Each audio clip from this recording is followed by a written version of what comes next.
Welcome into the best in paranormal podcasting. This is Darkness Radio. I'm your host, Tim Dennis. Great show today, folks. We have an old friend back with us who has a brand new book that I'm excited to talk about, mainly because we're going to talk afterlife today. We're going to talk a little bit about some of the experiences on the other side, and when those experiences on the other side come to this side, and we interact with the other side, and especially about some of those experiences and how they've happened throughout time. Daniel Bourke is back with us today, and his books are fascinating in that he does his research, folks. He really does bring those tales from back in time and even to current day, and then presents them and psychic phenomena through time and culture in this particular book. The book is called Telepathic Tales, Precognition and Clairvoyance in Legend, Lyric, and Lore. And I had the pleasure of being able to sit down and read through this book, and really did enjoy this book. In case you don't remember, Daniel Bourke is an author, poet, and songwriter. He has a background in the natural sciences, the arts, and the video game industry. He has previously been published in the Journal of the Society for Psychical Research, New Dawn Magazine, and the journal Dark Lore. He lives in Dublin, Ireland. And as you may remember last time, I'm a little jealous. Speaking of, and then I'll just a side note, we'll bring in Daniel. We have teased before that Brian J. Cano is going to be in Ireland over Halloween. We have a link in the description of this program. By all means, through our partner, Mysterious Adventures Tours, you can sign up for that. And who knows, maybe you'll run into Daniel while you're over there. It's a large country. It's not like it's a small burg or anything, but you never know. You never know.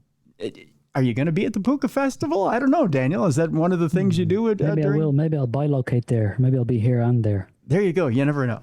But welcome back to the program, Daniel. Appreciate having you. Likewise. Thanks for having me, Tim. I appreciate the invite back. It's our pleasure indeed.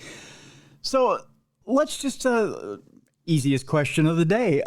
What got you to write about this particular topic, about the other side and in the particular telepathic tales and whatnot? Well, with the first book that we spoke about, which was Apparitions at the Moment of Death, that was kind of during the research for that book that I kind of started to just come across all of these varying types of kind of extrasensory experience throughout the kind of records of folklore, or like it could be the kind of legends of indigenous tribes, for example, or it could be the Norse sagas.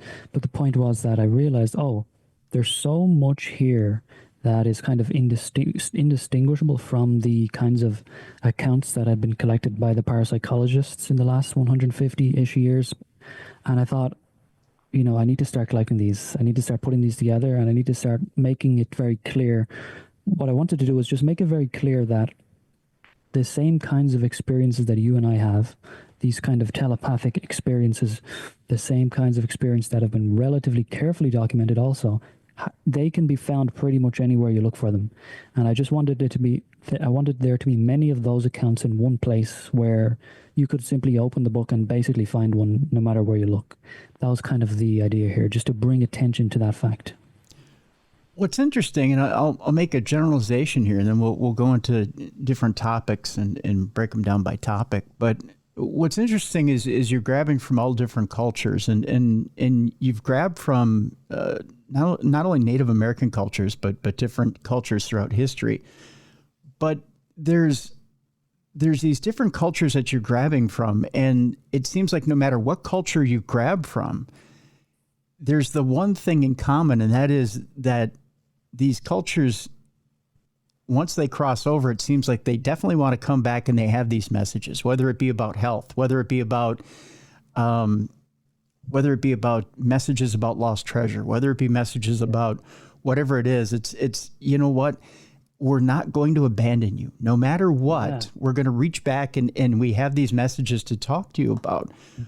Why is it that we seem to keep one foot in the grave and one foot in present day, or we want to keep contact with those people that we've left behind? Well, I think it's just for the same reason we want to keep in contact with people, today, now, here on Earth. We don't necessarily change in a deep, fundamental way. If the accounts are to be believed when we pass over, we are the same person, the same personality. It's the personality that survives. And so it's not necessarily, from that perspective, it's not necessarily surprising. But like you brought attention to the fact, and it is so true, that one of the main themes running through this work and through my work in general is that, like, if you read kind of the folklore, the classic tales of the kind of Grateful Dead or the helpful ghost, you could kind of come to the conclusion that these very common tales in which the dead help the living are nothing more than that. They're tales. They're kind of fire camp stories or what have you, or in the Middle Ages you may find miracle collections where the dead saint, for example, will offer the kind of assistance that you spoke of regarding maybe lost treasure or health, for example, and those two topics are covered in this book. However, you can look all over the world. In 1940s New York, you'll find surveys like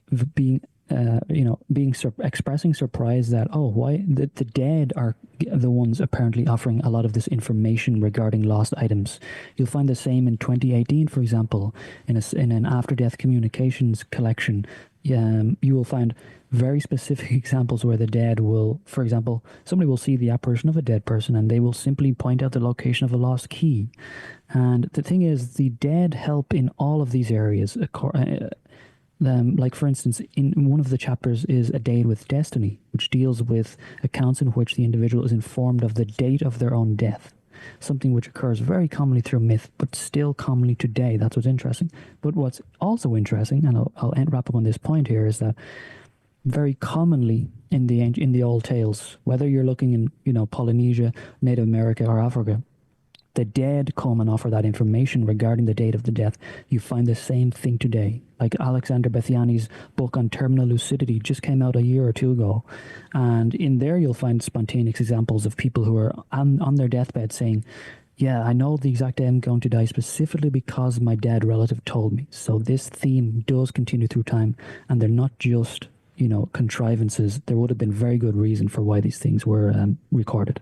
Yeah, I want to come back to that because it's such an interesting part of the book. One of the things I want to tackle first, which I find interesting, and one of the things which I wrote a foreword for John Russell for his coming book, and I don't want to spoil this story in the foreword because it's such an interesting story. But you have a chapter. The very first chapter in the book is called "I Knew You Were Coming," and it has to deal with almost psychic premonition or someone being told that someone's coming.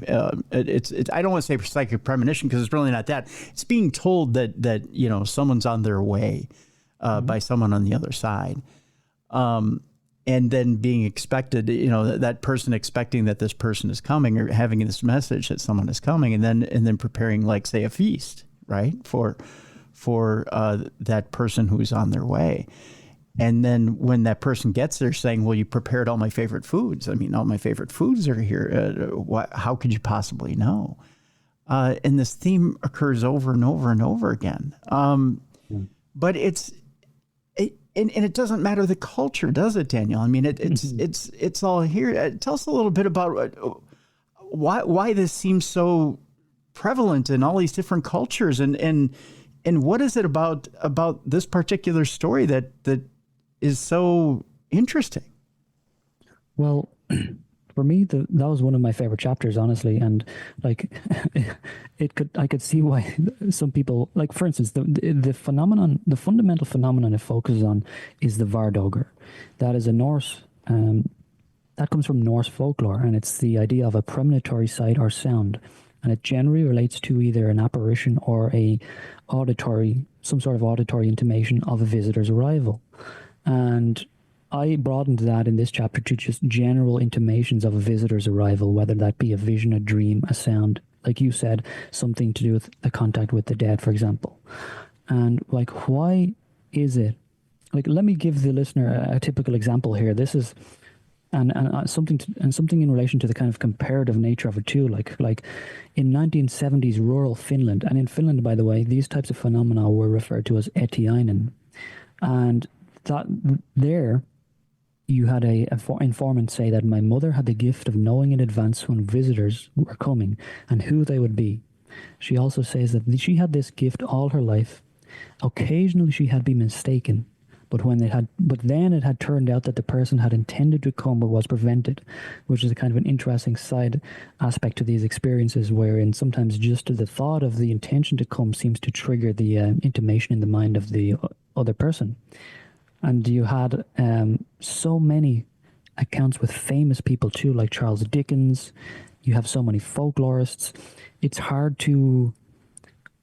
Like, one area I do like to focus on is like the records of ethnologists, social scientists, and like anthropologists, because a lot of their records, they're kind of incidental and hidden away sometimes in the notes section. You can see there's almost embarrassed to write about these examples sometimes. In some examples, they'll be very specific and say, yes, I hid this away in the notes specifically because I didn't think it would be taken seriously, for example. And you spoke to the idea of food being prepared. Mm-hmm. Something I found was that it was one of the common accounts you find is, like, for example, a folklorist called Barre Tolkan. He was driving to Salt Lake City to a reserve among the Navajo. When he arrived, he found that a woman that he knew was preparing food. And she said, of course, I knew you were coming. That's why I cooked up this food. And it was apparently due to a dream. And Tolkien notes that there was no electricity, no phone, or even windows in the house. And he had, quote unquote, no doubt that these things occurred, although he made it very clear the difficulty in explaining them. So I have so many examples in the book of just explorers, folklorists, ethnologists, etc., just coming upon indigenous cultures and being surprised that they seemed to have been expected to arrive. And that is something that I found very interesting. And you find it everywhere, as you mentioned. You find it no matter where you look. And just to be, not to ramble too much, but to come back to the very first point of your question, right. Why is this so common?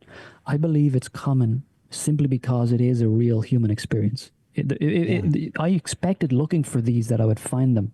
Why? Because I know that people still report these experiences in numbers today. Yeah, but it's almost a heartwarming thing, right? I mean, it's almost the type of experience you would want to have. If you're looking forward to a long lost relative coming home, you would almost want that message to come from the other side. You'd almost want someone to tell you that, hey, you know what, so-and-so is on their way, or a cousin's on their way, or an uncle is on their way, and be prepared for them, make them feel welcome. Absolutely. And that's the interesting thing about this book in general speaks also to the kind of varying reactions of cultures to these experiences. And the Vardoger is an interesting example because, as you say, yes, this can actually be quite kind of comforting or just a kind of a normal part of daily life, for example. Like in those Norse cultures, or even among, for example, the Siberian Tungus, okay? Like the Russian anthropologist Sergei Shirogorov, for example, he worked among the Tungus. He wrote a book called The Psychomental Complex of the Tungus, I believe. And he wrote that these things are just a quote-unquote common thing, and they simply do it when they have no time for sending a messenger. So while we in the West, for instance, a psychologist called David Leader wrote a paper, and in it he reported on his own Vardoger experience. And he said that these can actually, even though they kind of seem mundane when you just speak about them, I got a sense someone was coming and they arrived. These can actually kind of alter somebody's worldview. They can kind of give them a sense of, maybe things aren't quite as materialist or kind of set in their ways as I necessarily thought. And yet, as I said, if a culture is kind of used to it, it will be to the extent that they will just kind of take advantage of their belief in it by attempting to evoke these experiences. For example, you will read many accounts in the book of medicine men specifically entering trance in order to see if somebody is coming to the village, for example. So they already kind of knew that these powers existed within the human mind, and they kind of ingested brews or entered altered states of consciousness in order to attain information on a kind of incoming party, for example. And that's very important in indigenous cultures where you would have a lot of kind of intertribal conflict and warfare, where you can imagine there would be a great impetus for information and knowledge of this kind. And often, to be clear, the kind of reputation of the medicine man or the shaman would often hinge on the accuracy of these visions. So it wasn't just that they were always and in all places believed, or kind of superstitions or kind of vague things. If the vision didn't tell true, oftentimes the reputation would be kind of soiled. Right. Yeah. Yeah. That's the other thing that runs throughout this book that's very interesting is you go back quite often to talk about these different visions, not just in the Native American communities, but other communities as well, that these visions were, the way that they were obtained were interesting, not just through different brews, but also sometimes just by falling into a nap or by meditating or by trying to get to that state. You had to get to that unconscious state in order to obtain the vision. But like you said, if it didn't come back true, boy, were there issues. I guess that's the only way of putting it, right? I mean, absolutely. Like, this is the thing that's important, and that I do try. It's not like a deep kind of expressed focus of the book, but something that does bother me. And like a lot of the early, the reality is that a lot of the early social scientists, including specifically the most influential ones, the likes of Tyler, who wrote Primitive Culture, for example, like they came at these cultures with the sense that they were inferior in many ways. They had this ethnocentric perspective, which in and of itself kind of had, they were almost like the culmination of the kind of like the kind of post-enlightenment like rationalism that and it almost went too far, to the point where now every belief in a dream is a superstition. Now kind of the idea in general of a dream telling true couldn't ever even be the case, because these things can't happen. So they brought these biases into the field with them. But the problem is they failed in many cases. They failed to distinguish between normal dreams, your average dream, symbolic dreams, and veridical dreams which do coincide with the external world. Okay. Yeah. And that is the important aspect to these books. And it can be as mundane as, like, I'm actually working on another telepathic tales at the moment, and in there there are many accounts of what I call mundane telepathy, where you will just find examples of indigenous dreams where the individual says that a local tree was being chewed on by an armadillo or something of that kind. They wake up, go and check if it's true. The tree has chew marks in it. Just these kind of little things that, it's not to say that all dreams are therefore true if they're reported and veridically. The point is that we need to distinguish between those two kinds of dreams before we dismiss all kinds of dreams. And that's something that is important to me. Well, I know, Daniel, we talk on this show, and we've talked about it before, about lucid dreaming and how when someone has a lucid dream where a spirit comes in, there's just that feeling, right? There's that feeling like it's a dream outside of just the brain trying to work itself out. Like it's like we're trying to work something out in our sleep. We know the fact that, if it feels like we're floating on a cotton candy cloud and unicorns are coming by, and we know what that dream is, and that's okay, we're having a little fun in our sleep, as opposed to our grandfather coming in and telling us, what the insurance policy is under the bed. If you go and find it there, there's $10,000 there waiting for you. Cash it in. Make sure that, by the way, when you do that, you pay this bill that's over here, right? Specific stuff like that, as a message. And when you see grandfather, he goes and he touches you on the arm and there's an electric feeling. That there's something to that. That's very specific. That in itself, when that's in a lucid state, that has to be a message dream. I mean, is it pretty easy to tell the difference between the two? For the most part, for the experiencer, yes, there is a very clear distinction. And this is the case kind of across the gamut of all, like, it's not always the case. Sometimes the experience is somewhat vague. The intimation is less direct. Maybe the individual has less capacity to kind of receive such messages, for example. Maybe the being that is contacting them has less capacity to do so. There are many variables here. But in general, yes, these are very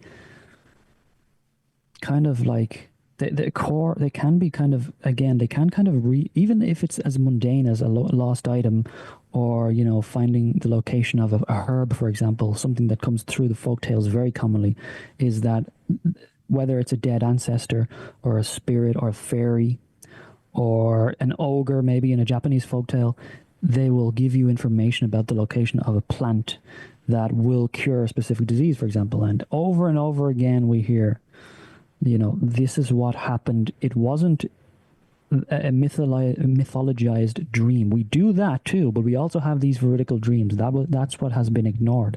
But again, to circle back to your question, yes, they are very powerfully specific, and it is relatively easy to distinguish between them because they have, mostly because, again, of this veridical aspect. I mean, if you think about it, a lot of the time, I mean, how many times have you woken up from a dream and, it's surreal, it's different, it's an alternate state of consciousness. But like when the dream truly does correlate with the external world, that is something that you can't really come to terms with unless it's happened to you. And it can be in a very specific way, not in a vague way, like we spoke about last time with the deaths, dreaming of a distant death at a time of its occurrence. In this book, I actually go into dreaming of a distant crisis at the time of its occurrence, not just a death. And when that external correlation happens, it's very powerful, and we can show this with examples. For example, psychoanalysts... Sorry, go ahead. I was going to say, let's talk about that when we come back. Let's take our break. When we come back, I want to talk about that crisis. And I want to talk about knowing that there's a crisis when you're in a dream and actually getting that message. So let's do that when we come back, because, again, the book is fascinating, folks. And the book is available. I believe it's available right now. The name of the book is Telepathic Tales, Precognition and Clairvoyance in Legend, Lyric, and Lore. We have a link in the description of this program so you can go pick it up. Daniel Bourke is our guest. He's the author of this wonderful book. When we come back, we'll talk about how you know there's a crisis and dreaming about it and getting that message. And Daniel's got a wonderful chapter about it in this book. Again, Telepathic Tales, Precognition and Clairvoyance in Legend, Lyric, and Lore. When we come back, dreaming about a crisis with Daniel Bourke right here on the best in Paranormal Talk Radio. This is Darkness Radio.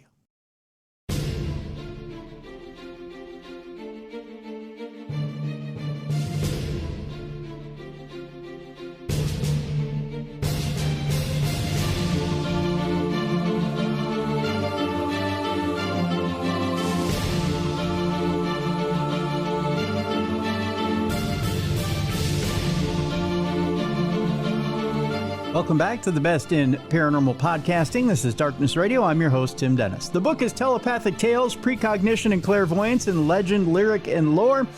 The author is Daniel Bourke, and he's our guest today. Daniel, before the break, we were teasing about the fact, and I wanted to hold it up for after the break here, the fact that you said in the last book we were talking about being able to sense someone's death in a dream, and I've had those type of dreams previously. I talked about that in the last episode when we were together, being able to sense my grandfather's death when it had happened. You were going to talk about being able to sense a crisis through a dream. Explain to people what that is exactly.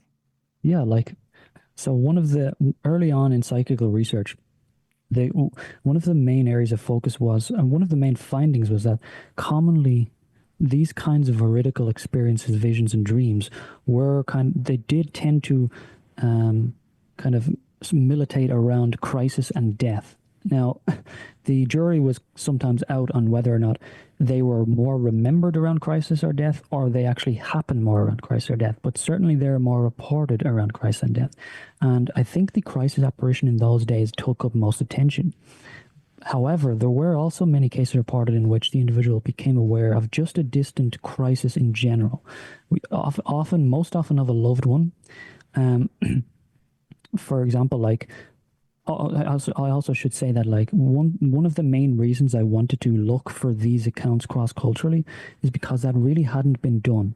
There hadn't been that kind of comparative work done. You could look into the work of the parapsychologists in the 50s and the 60s, maybe find a scattering of these accounts. Same in kind of many popular books dealing with psychic experiences in the last 20 or 30 years.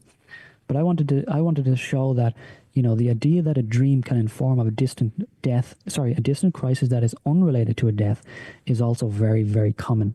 And they come from across the gamut again. And just as a basic example, I opened the chapter with a certain nurse, Arlene Centerwall. Okay, this is from the Journal of Christian Nursing in 1997, and she just had the experience. She was a nurse working and she had a patient in the hospital in Montreal, and she simply heard a quote unquote small voice within her exclaiming regarding a patient in another part of the hospital. It simply stated, "Miss Bellinger is hemorrhaging." Okay, so she just hears this mysterious voice in her head, follows up on it. Turns out that she goes to that room. The woman was hemorrhaging, and a nurse there asks her, "How did you know?" And she replies simply, "I don't know how I knew, except that I heard a small voice inside me and I believed it." And that's kind of a very basic example of these kinds of experiences. But I found that these kinds of experiences were kind of there's an ancient, you could okay, so that's 1997, for example, and you could just go to Sosipater, who was a mystic in antiquity, and she had the experience wherein in real time she was in a carriage and she had a vision, and she was kind of known for having these kinds of visions. And the account tells us she, in the midst of a discourse on the nature of the soul, suddenly becomes silent and cries out, "What is this? Behold my kinsman Philometer riding in a carriage. The carriage has been overturned in a rough place in the road, and both his legs are in danger." The vision later turns out to be exactly accurate. This was the exact distant crisis that had occurred. And this vision turned out to be kind of convincing to people of the individual's general power as a mystic. So that brings me to another quick point to say that despite the fact you find these accounts among mystics, you find them among saints, and despite the fact that they're openly kind of used to speak to that individual's power, okay, again, we can go back to the nurse and many other accounts. People still have these experiences today in indistinguishable form. That is the kind of key message of this book again, and it relates the same in the crisis accounts.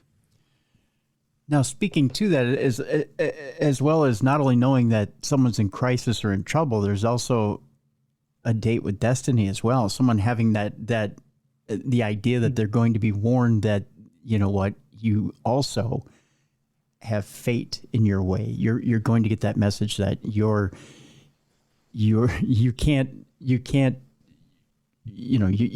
can't. What's the word I'm looking here for? Escape the clutches of death, maybe. There you go. Exactly. Escape Daniel. destiny. Yep. Yeah. You can't get away. I mean, you can't escape it. There's nothing you can do to escape your fate, which is a little chilling as well, right? It can be chilling. The thing is, okay, so I don't necessarily take that as the full takeaway message from my research on that chapter, because in that chapter I speak about the Greek concept of what's called Moira, Moira, and that's the idea that our fates are set out from the beginning. Maybe we come here with a specific goal, for example. Mm-hmm. However, they are also they can also be changed. You don't necessarily have to fulfill that. It's not written in stone. I should be clear, it is written in stone, but that doesn't mean it's necessarily going to come to fruition. So there does seem to be an element, at least if we are to believe, I'm coming from the evidence of the tales that I've collected. And what they say is that in some cases, the fate seems to be set. In some cases, it doesn't. In others, it's kind of both. It can be both. And I think that there can be some comfort in that rather than a chill that may go down the listener's spine. To me, it's just the idea that you can get the bell ringing from up above and time is up. That to me is I don't know, maybe it's the ultimate optimist in me, or the I don't want to say the ultimate cheat in me, thinking, maybe I can squeeze one more day out of it. Maybe I don't have that date hanging over me that's always been predestined from the time I was born. That maybe I can squeeze one more day out of it, or maybe, maybe I can make that deal with the devil, so to speak. Again, it's only in quotes, air quotes.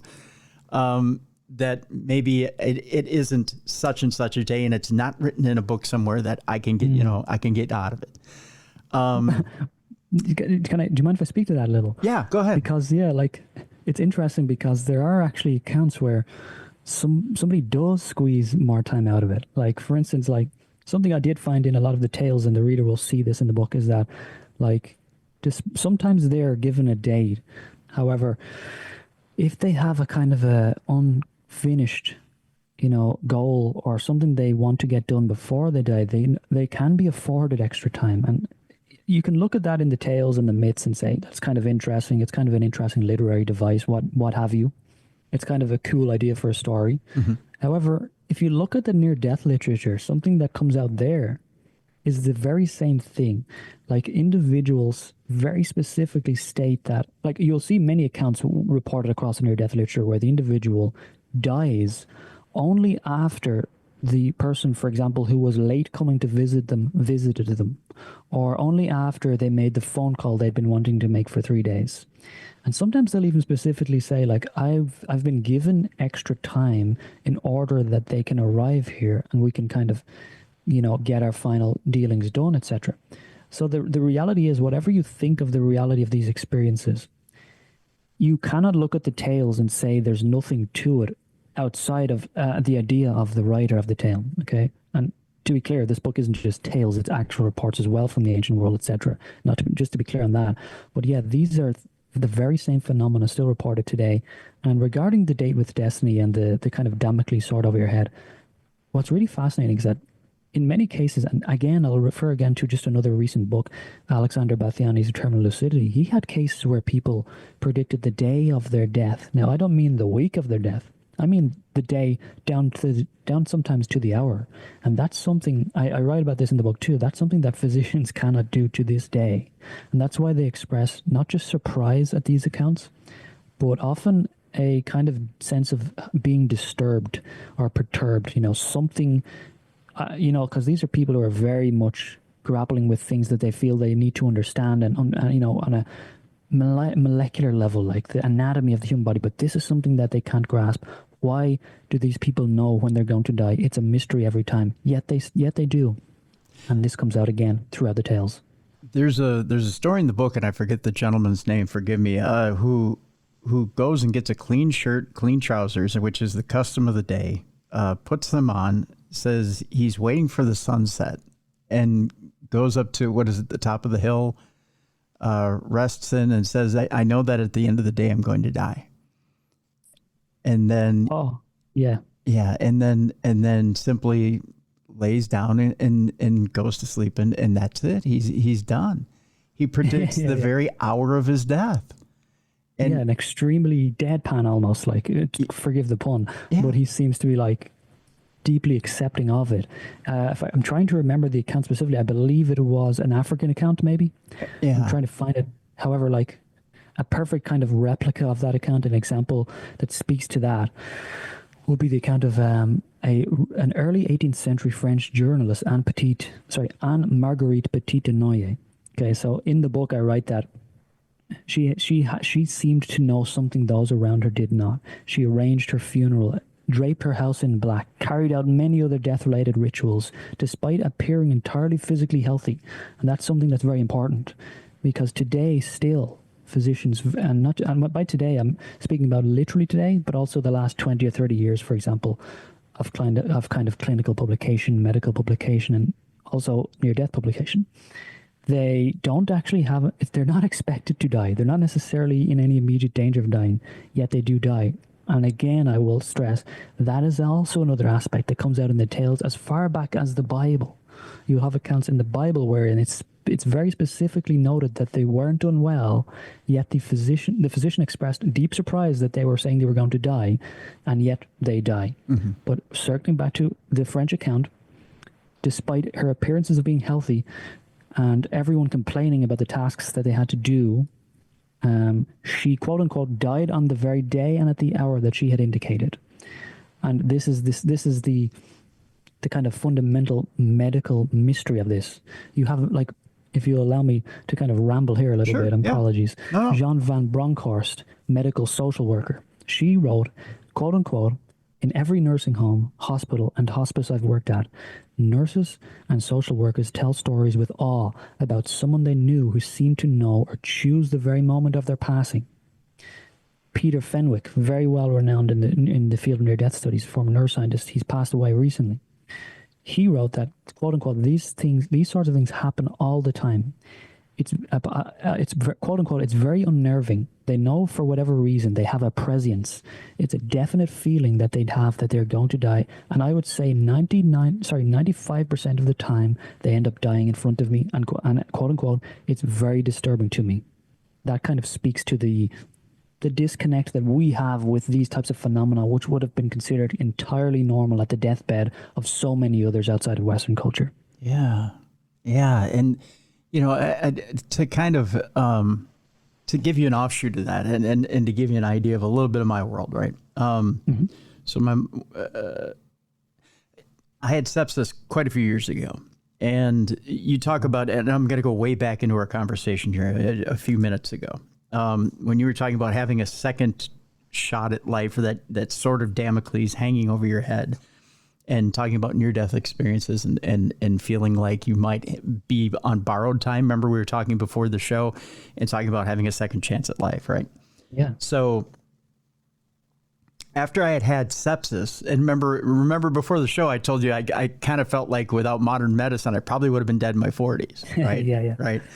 I really do feel that. I really do feel like without modern medicine, I probably would have been dead in my 40s. And I really felt like after I had sepsis, I kind of got a second shot at life. Like this was kind of, you know, okay, not like borrowed time. Don't get me wrong. That's not the concept here. Yeah. But it's kind of like a second birthday, right? Like you're like, okay, slate's wiped clean. This is like a second rebirth. Like, okay, you've got a new shot, new beginnings. You're going to wipe all that old crap clean. This is like, if you want to start anew, it's not a new timeline, but it's like, if you want to start anew, like if things would have kept going the way it was going, this was going to be your end date. Like, absolutely. Right when you had sepsis, this could have been the time where you would have expired. But being that you were spared, now you probably have a new expiration date. We're not saying it's anytime soon. Yeah. But, you know, you have a new expiration date, and we're not going to tell you when it is. It's set out here. Yeah, it's a secret. It's a secret, right? Right. It comes like a thief in the night, all that other stuff, right, Daniel? You know how it goes. But it's out here. And from here on out, you know, you have to keep living it, you know, every day like it's your last, right? Go out there, take advantage, seize the day. You know, all those other slogans. Absolutely.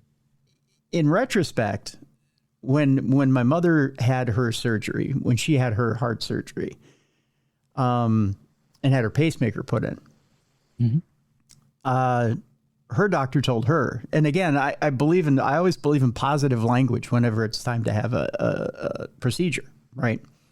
Because if you're not thinking positively, chances are you're going to have a negative outcome. And you are probably much like the people that we're talking about here. And I'm going to bring it around full circle. Mm-hmm. The people who are saying, well, it's my time to go, and go up to the mountain, and they put on a fresh pair of clothes, and then boom, they're gone.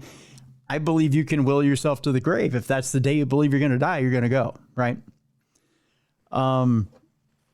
So when my mother says, well, when she says to me, I don't think I have much time left, I really do believe if she says that, she believes she doesn't have much time left. And so the doctor says to her, nope, you're going to be here in 10 years when I go and put a new pacemaker in, because you've got 10 years on that pacemaker. She said, you're going to live a nice long life. So you'll be here when you're 89 years old for me to put in another pacemaker. Wow. That doctor's forward thinking and very much positive, right? Yeah. And so I said, that's right, Ma. You're going to be here in 10 years, right? Because your father was 90. You're going to be 90. Don't assume anything other than that, right? Sure. Even though I have multiple ailments, I don't think anything other than I'm going to live to the same age that my grandfather lived to, right? I believe I'm going to live to 90. Why? Well, because you're going to have to drag me out of this life kicking and screaming. Yeah, why not, actually? Why not? Right. I've still got the same stubbornness that they had. So, but it's the attitude, I believe, right? That you're either full of life and you're gonna tackle this thing and you're gonna go, or you're resigned to the fact that, well, you know what, when it's my time, boom, I'm gonna, if I've had enough, I've had enough, and you're resigned to, at that point, move on to the next level. Is that fair to say? Am I onto something, or am I on something there, Daniel? It's fair to say in the sense that, like, it really seems that, like, if, again, I'm coming from the literature, and I always do bring in the kind of near-death literature to my thoughts a lot of the time, just because I'm very familiar with it. It's what really started me out on my interest with these topics. But, like, yeah, like, you could say that there will be those cases wherein the individual will themselves to literally live longer, or it will be their will which kind of promotes their capacity to continue their kind of mission here. Because, like, what constantly comes up in the near-death literature, and you hear this literally, I've probably read it 1,000 times, the exact words, "It's not your time yet." Okay, you hear that exact terminology, and, like, you have to go back, and it's almost always within the context of this is something. Can you imagine if we lived our lives in thinking in this context, in this broader context? Like, a lot of, again, I keep coming back to so many, like, Native American cultures and, Polynesian cultures, and they had these ideas of the soul, and the Asian cultures regarding reincarnation, where like this moment now, it's really it's a tiny portion of what came before and what will come after. Like, you may, for example, like, they often believe that we chose specifically to come here for an actual reason. Okay, and if you look at the near-death literature, that actually does come out a lot. You hear people say, "Oh, I saw while I was there why I chose to come here," even down to literally choosing your parents. Like, can you imagine if it turned out that you chose your parents? Like, I mean, it's just a whole different dynamic of how you think about, your fate. And am I really hard done by? Maybe I'm not as hard done by as I think I am, for example. Right. Maybe I wished for this. No, I don't want to, thrust that on people who are suffering greatly and say, you deserve this, you wished for this. I'm just telling you what comes out sometimes in the literature in some cases. That some people say, I chose this life for these specific challenges. And to speak to your point, sometimes those challenges are not met with. Sometimes they are, the target is missed. They do give up early. Maybe they commit suicide, sadly, whatever it may be. But yes, speaking directly to your point, I believe that it's on a case-by-case basis. But in the general sense, it seems that whether you have a kind of a guaranteed destiny or not, it does seem that there is a greater framework, greater cosmology at work here, that it's not just you in this moment of meaningless void floating through space, nothingness, kind of on a space rock. It seems to be more than that, at least according to the tales. Yeah, absolutely. To add to that just slightly, and then I think we could probably move on to the next chapter here, and that's this, which ironically enough involves discoveries on that deathbed, and what they're discovering on that deathbed involves this, and that's the point that I wanted to get to it in that is the fact that you're mentioning challenges and what we believe that we've challenged or that we've chosen. I do believe that we do challenge ourselves before we come to this life. And people may say, but I've got really crappy circumstances. But you know what? You don't ever put yourself in stuff that you won't grow your soul out of, right? That you can't escape out of, or learn and grow and change and become something new and different and more beautiful, right? I really do believe that there's a reason that you put yourself in circumstances so that you can grow yourself and become something more beautiful at the end. That's the whole reason you're in this petri dish and learning pot, that we call life, because you're supposed to escape those circumstances and learn and grow and change. Not to get on my soapbox or anything, but there's it's kind of like starting out at a minimum wage job. You're not supposed to be at that minimum wage job forever. You're supposed to graduate and move on and learn and grow and change and become the thing that you're supposed to become in this life. You're not supposed to work at McDonald's forever, right? That's not the idea. All right. It's all stepping stones. That's right. Stepping stones. Exactly, my friend. You've got it. And with that, I think, let me take you off on a different direction here, because as we sit and we talk about these afterlife experiences, I want to throw you a curveball here for a minute. Mm-hmm. One of the things that's not brought up in the book, obviously, is the atheist point of view. And of course, because there's not obviously any messages being brought from an atheist point of view. I do have some listeners that are atheists, more than one, that will get hold of me from time to time when I do shows like this, and they're like, yeah, but I don't believe any of it. Yeah, of course. In your realm, when you do books like this, does the atheist point of view ever hit you? And do you ever look at any of this stuff from an atheist point of view and think to yourself, does any of this stuff seem too fantastical to you from an atheist point of view? And do you ever take a skeptical side to things and go, some of this does seem a little too fantastical? Absolutely. Like, for me, this book is about presenting the other side of the story, the other side of the kind of assumptions of Western ethnologists and anthropologists, etc., and kind of put it on the table for the reader to decide what these stories mean. And not to dodge, but I will say that, like, yeah, I am quite skeptical of many of the stories for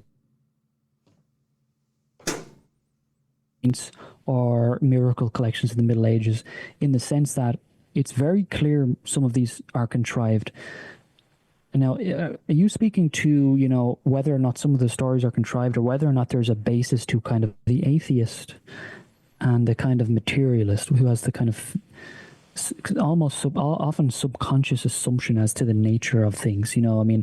It's a very basic thing to say, but an Italian anthropologist Ernesto De Martino, in his kind of underrated work, Magic, Primitive and Modern, he just basically said, like, belief, one basically has to suspend disbelief in order to kind of realistically approach the magical experiences of other societies. The problem with this kind of perspective that we have in the Western academia is that they have decided, and it's not necessarily based on any evidentiary data, and we can prove this, because, for example, like, some of the most skeptical of psi phenomena are psychologists, for example.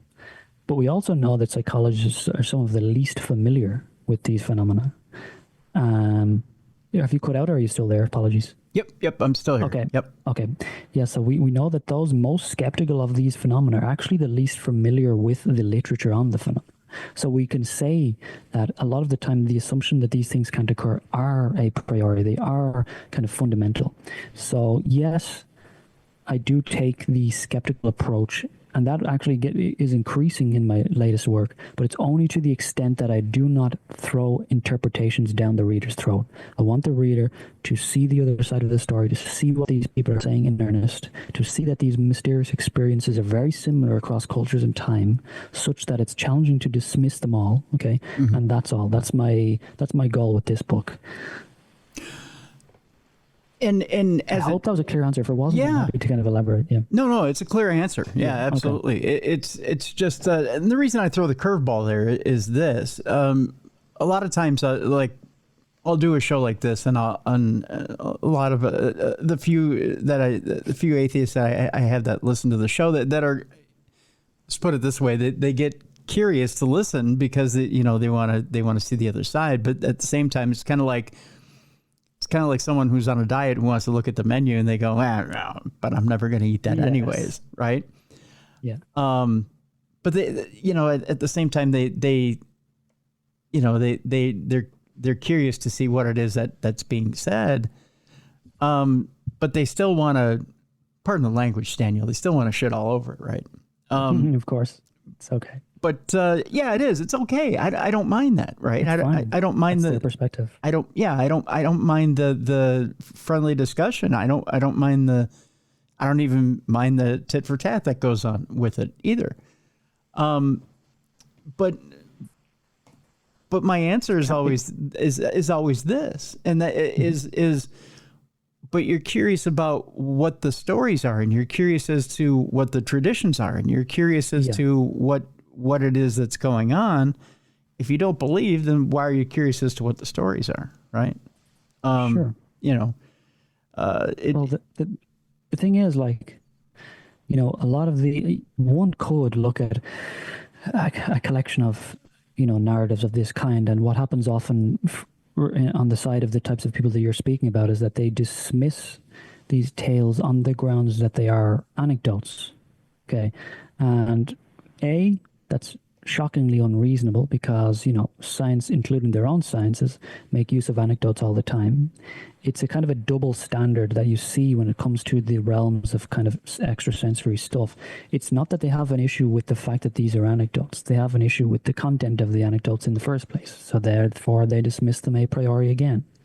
And, you know, I like to get technical sometimes and say that an anecdote actually comes from the Greek anekdotos, which means an unpublished narrative. These are very much published narratives, so technically they're not even anecdotes. They're actually hard data. But the point is that, yeah, like I sum it up sometimes with this. In the 1970s, Project Stargate, I think there was 20 years within which the U.S. government, the U.S. Navy put like 20 million into remote viewing research. Okay, and one of the external reviewers of this, I believe it was Ray Hyman, and he, I love this quote, because when he looked at the data, and this is the case with a lot of this, the data to do, the very rigorous parapsychological research, he couldn't find anything methodologically wrong with it. Okay. And, you know, he did kind of concede that, as one would have to, that there are statistically above chance scoring in these tests, okay, proving that an effect is occurring. The problem is he kind of, his summation was, you know, even if this were true, I don't think I would believe it. So that really sums up the approach from a lot of those kind of hard-nosed skeptics. But like you said, there's no issue with good conversation and skeptic, and like I'm highly skeptical of so many of these of things in these fields, for example, myself. But yeah, it's about you know, questioning your kind of, do you have a kind of a philosophical bias that won't allow you to even approach the possibility of such things? Like if you're a philosophical materialist, you already believe that anything that suggests consciousness could be separate from the body is inherently false. So someone is making it up, it's a glitch of memory, it's this or that. There's no even possibility to, you know, consider the alternate explanation. So that can be a kind of that can be a problem in conversation and debate, unfortunately. But yeah, it kind of is what it is. Yeah, I understand. There's something that tripped my memory there from the book when you were talking there. You talked about some of the things that you could sometimes be skeptical of, or some of the things you could sometimes be skeptical of. And one of the things one of the rituals you talked about, there's Muslim ritual where they were talking about things they were wishing for, where they would talk and they would write stuff down, and then they would write stuff down, then they would go and take a nap on it or something in front of you know what I'm talking about? Yeah, I think that was the Istikara ritual. Yes. Where they would try to attain an actual type of dream regarding like some sort of veridical dream, information about the external world. Is that the one when they slept on the? Yeah, I think they. Let me see if I can get it. What they do is, I think what it is in order to obtain knowledge about something, they would write it down, and then they would go to, so is it go to a tomb and then sleep on the actual? Yes, they would sleep on the saint's tomb in order to attain a dream. Yes. Yes, in order to obtain the dream. Yes, in order to get the knowledge is what it was. Yeah. Yeah, and so on that you go, okay, well, but if you look at it, if you take even an investigator's look at it, that's nothing more than the wish, right? It's nothing more than what we're doing modern day, power of intention, right? So you want information, and you want to get that information from the universe. You're writing it down, or it's nothing more than just putting it on a wish board and trying to bring it into fruition by manifesting it, by putting it out physically and asking the universe to make it into reality, right? Absolutely. And again, that comes back down to your kind of, like, if you believe that your internal world, the mind, the imagination, this mystery we call consciousness, is fundamentally separate from the external world. If you believe that there is no sense in which one takes account of the other, if you believe that, like, your brain and everything you've ever known and ever loved and ever will love is a kind of a epiphenomenon of the brain, or it's entirely separate from the kind of external meaningful machinations of the kind of cosmos, then of course you're going to look at a story like that and think there couldn't possibly be any reason why they would do that or that it would work, etc., etc. But these are people who, it's not just that again, I keep coming back to this, they sleep we already know, like, you probably know this from lucid dreaming, like, and dreaming in general, like, intent is key when it comes to dreaming. Yeah. Okay, the more you have the intent, the more you turn your thoughts towards these things, the more you dream, the more vividly you dream, the more likely you are to have a lucid experience. So it's those kind of experiences which would have been the basis upon why people would even go to these tombs in the first place. They have experience with these things. They have experience with dreams telling true. Like, if you know somebody, for example, who had the experience that many people have today, where, again, we'll just speak again to the location of the lost item, for example, then of course you're going to potentially go to the tomb of a saint, or perform. In early modern England, there were many divination rituals towards these types of things. So it just kind of comes down to, again, your sense of the internal world and its connection to the external. And these tales tell us that there is a deeply meaningful and inseparable connection between the two. And there is a meaningful connection between the two, such that one seems to actually care about the other almost. It's almost like the universe takes you into account, in other words. That's what these tales tell us. The very opposite of what we believe in the West. Right. There's a couple things I wanted to cover before we left each other today here, Daniel. One of the things is kind of interesting because there's actually a relative involved in this deal. So I wanted to talk a little bit about getting the location of treasures, tombs, and visionary boons and whatnot. So you actually wrote about one of my great aunties in your book, Joan of Arc. And finding a sword, which I thought was kind of cool. So as I was reading, I went, hey, there she is. But the story of Joan of Arc finding a sword would kind of trip my trigger. So I appreciate that.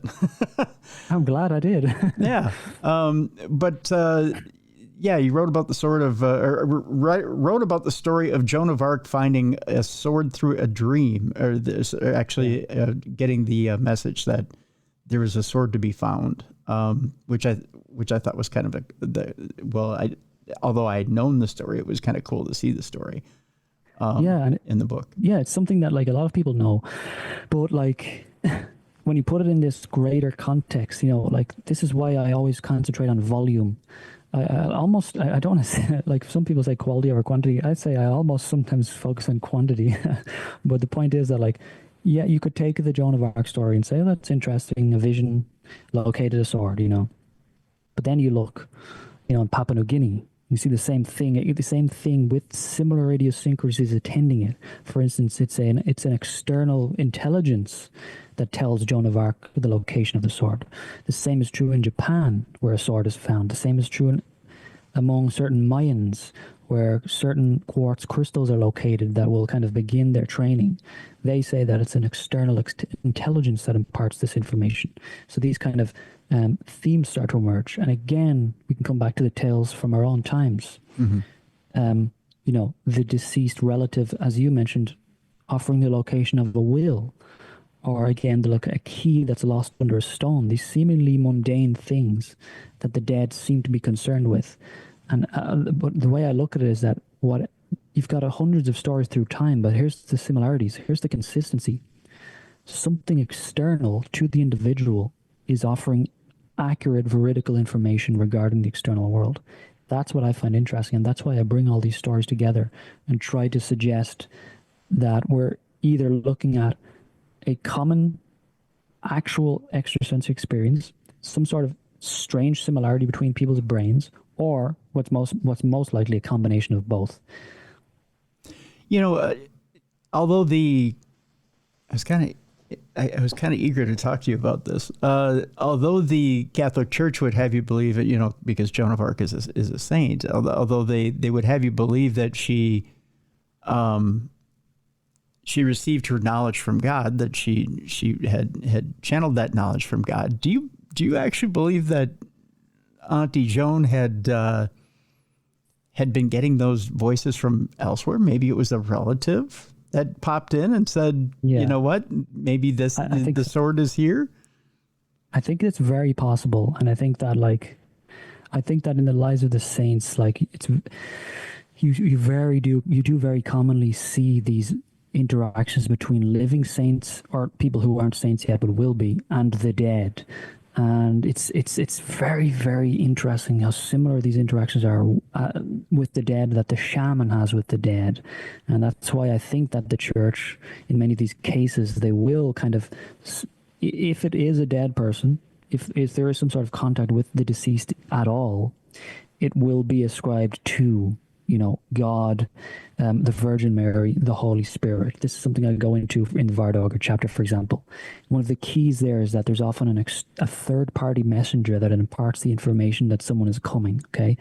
But if you look in the kind of the church's writings or kind of Christian legends, and even in modern times, it's the Virgin Mary that offers the information. It's the Holy Spirit that offers the information. But if you look among Native Americans, it's the helper spirit. It's the deceased relative.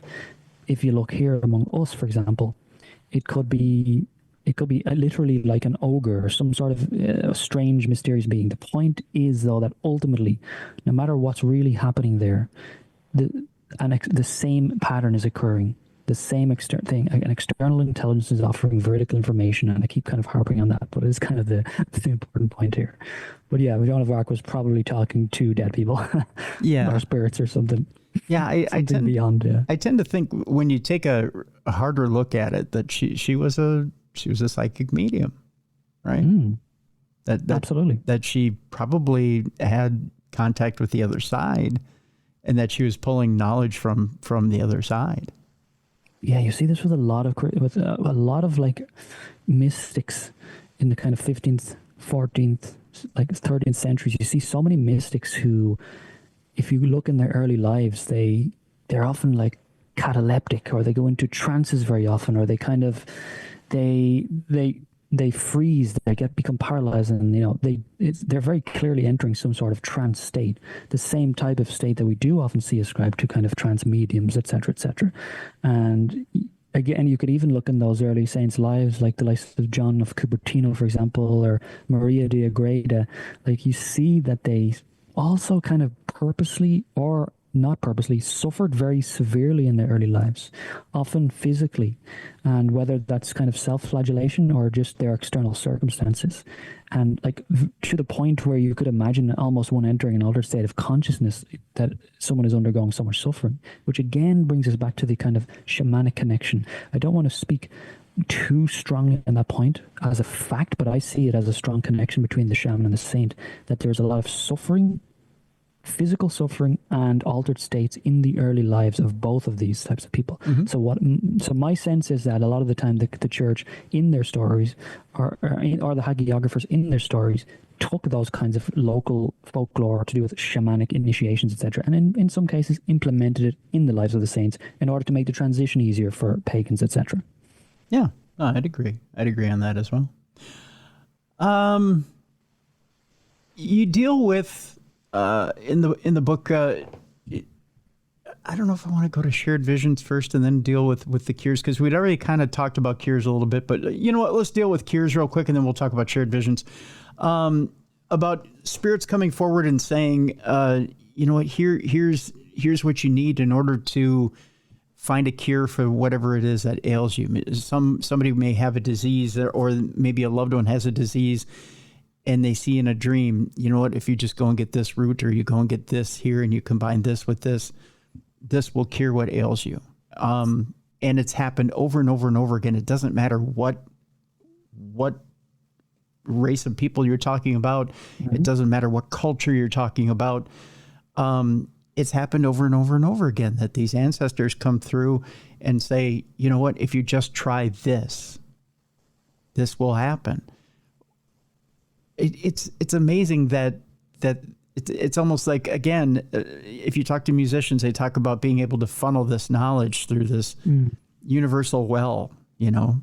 And it seems like physicists or scientists on this side get the knowledge as they're working on this side to develop new drugs by using what's around them, by using plants, by using different roots and whatnot to be able to synthesize new medicines. But yet from the other side, they're saying, you know, if you just take this and this, you'll be able to concoct what it is you need.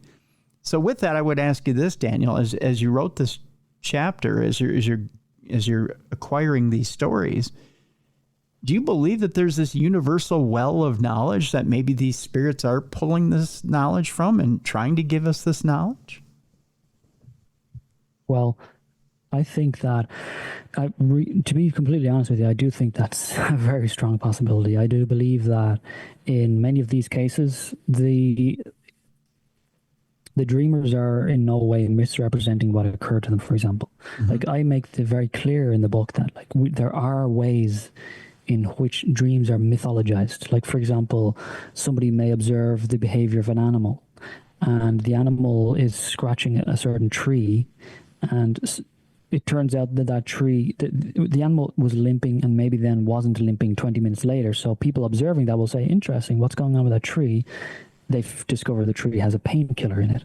And they then write a story around that where an animal helper kind of showed me this, etc. However, they're very clear. They make very specific distinctions and say that very clearly. In many of these cases, you can look at the folklore of anywhere, whether it's Peru. You can go from Peru to Greece. You can go to kind of, again, like the Philippines. Like you just find the same story over and over. Same in Nepal. You know, I dreamed that some external third party, whether it's a deceased relative, a spirit, etc., again, told me the specific location of a plant, and it turned out to be there, and it is often specifically for a cure. And you know, if we can look at, one of the good examples is kind of the Amazonians, who say that this is related to how they attained knowledge of ayahuasca, for example, and how to brew it, because it's like, or sorry, curare, my apologies, not ayahuasca, curare, which is or curare, I'm not sure how to pronounce it. It's, which is a sedative, very powerful sedative. And like Jeremy Narby wrote about this in The Cosmic Serpent, and he wrote that according to the usual theory, Indians stumbled upon nature's useful molecules by chance experimentation. But he writes that in the case of curare, this seems improbable. And why is that? Because, quote unquote, it is necessary to combine several plants and boil them for 72 hours, while avoiding the fragrant but mortal vapors emitted from the broth. The final product is a paste that is inactive unless injected under the skin. It has no effect if swallowed. He writes that it is difficult to see how anyone could have stumbled upon this recipe by chance experimentation. Now, we're not appealing to incredulity here. Because sure, these things can happen by chance experimentation. The point is that these people over and over, whether it's the Tucano in South America or whether it's a tribe from Nepal, they specify that it was a dream that offered this knowledge. And when we look for correlations in modern times, we find again the same thing. Okay, we find, if I can find the example here off the top of my head, I don't remember the details, but it was one moment, I believe it was Mark Ruffalo, a celebrity. Yeah, he discovered that he had a tumor in his brain from a dream. He said that in the year 2000, quote unquote, I had a dream that I had a brain tumor, and it was like no other dream I'd ever had. Having told this to his doctor and receiving a disbelieving reply, it turned out that there was a tumor discovered behind his left ear, which Ruffalo later said, quote unquote, I knew it. Now, that's an interesting example, but there are also many examples throughout the book where people still today report encounters with the dead who are offering the information as to not so much how to get better these days, because we have such advanced kind of medical technology, there isn't that much need to it. But if someone needs to get better, or if they're sick, or how, or the fact they are healing will be revealed to them. They'll actually see in real time, and then it will be confirmed that they healed at that moment, for example. So basically put, that chapter concentrates on, there seems to be a through line in history of people having contact with the other world and attaining healing knowledge from it. Yeah. I'm still having trouble speaking about it succinctly, but I'm trying my best. No, it's fascinating stuff, and just the fact that whether it be individually or as a group, that people are getting, still to this day, are getting cures for things and getting healed from the other side, whether it be, like I said, whether it be individually or as a group, we're still finding solutions to issues. It just seems like it's never enough and never quickly enough, right? We still have these massive ailments that affect our world, but but it seems like individually, people are getting what they need depending on the case, right? Absolutely, and it's a good point. Like from the way I look at it is like, all people at all times aren't necessarily supposed to be healed of all things, Mm-hmm. There again, it comes back to our sense of, why we came here, etc. And like, maybe there are certain things we are meant to undergo. Maybe I wouldn't imagine it's the case. Like if it turned out that we were here for a reason, for example, if it turned out that we were designed and we chose to come here and we have a destiny, I would imagine that it wouldn't necessarily be. First of all, we could say that, people will say, we still have cancer. Like Stephen Fry says, I don't believe in God because bone cancer in children. Okay.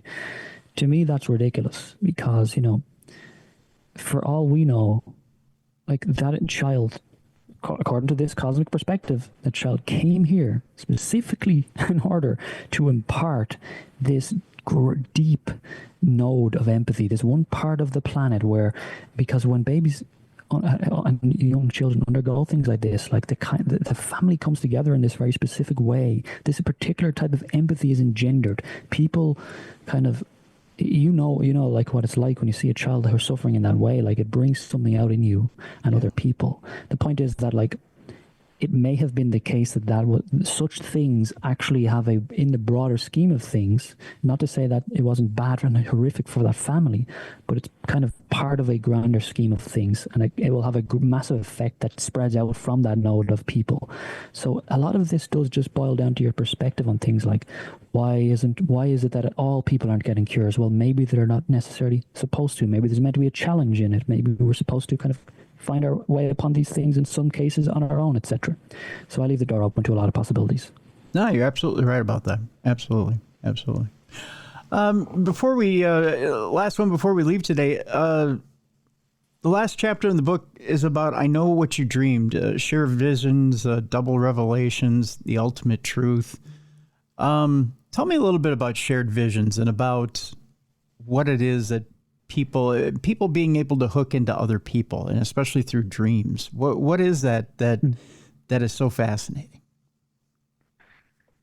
Well, with the shared dream, something that I found, again, speaking to the theme of the book, what I found interesting was that, like, historically speaking, one of the common dreams that it turns up in the romances or the legendary tales or in the medieval dream visions are these shared dreams, these experiences in which two people share the same space.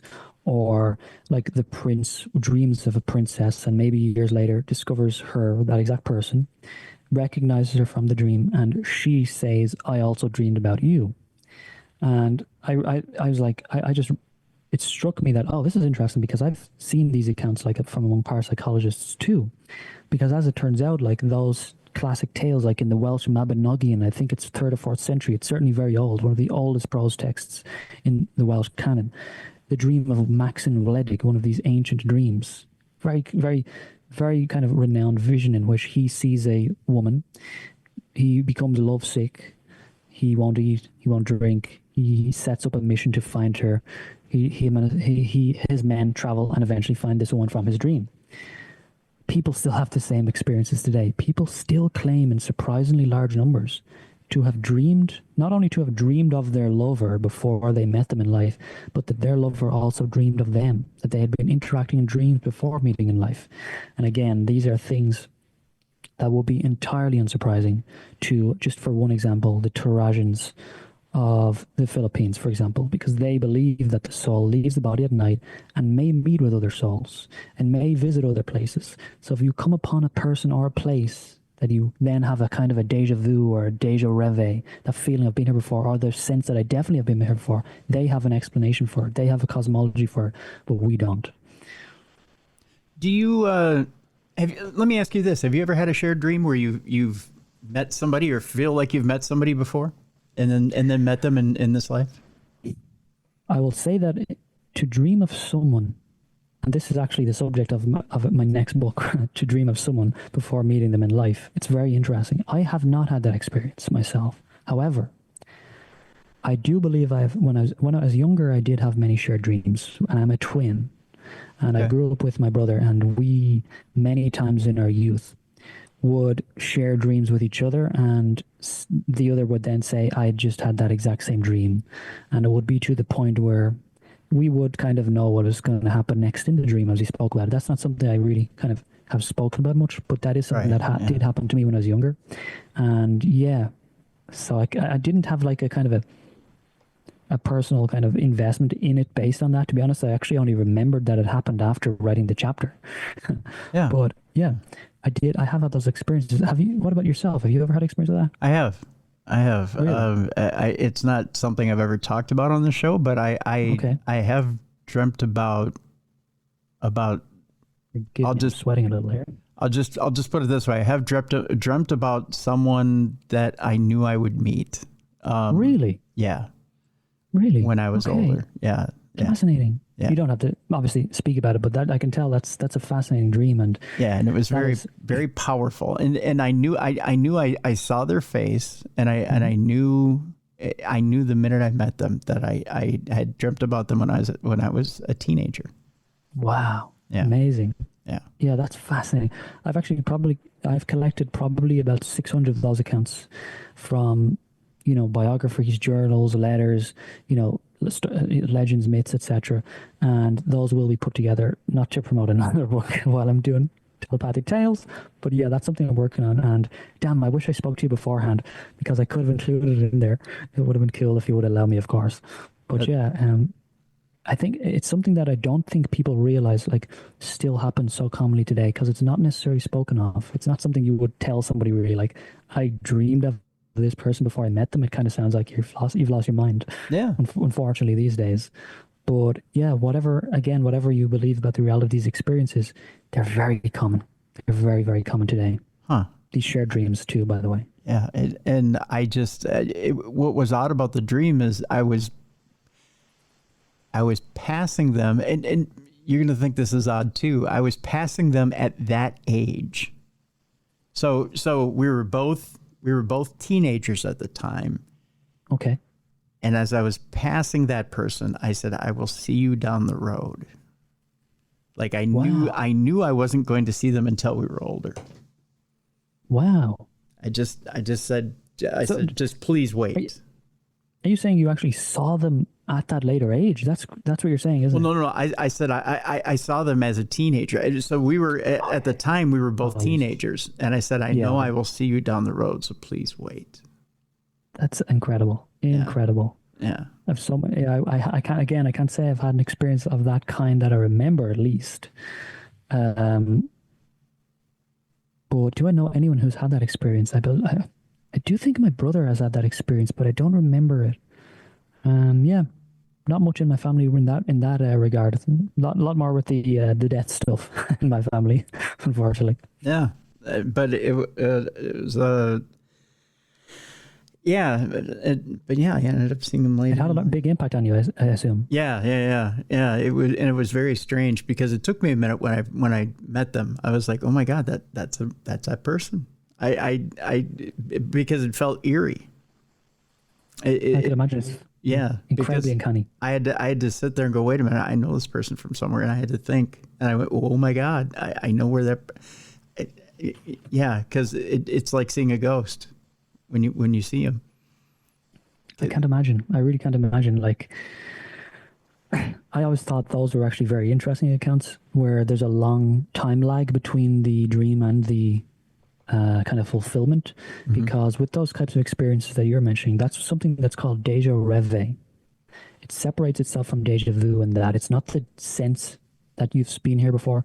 You tie it very specifically to a particular dream that you did have. And a lot of the kind of common skeptical explanations are, you're probably going to see someone in the street who you feel like you dreamed about before at some point randomly.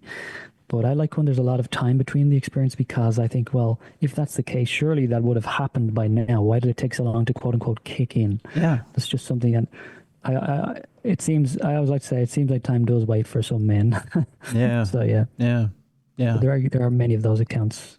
Many. Yeah. It was bizarre, that's for sure. It was definitely bizarre.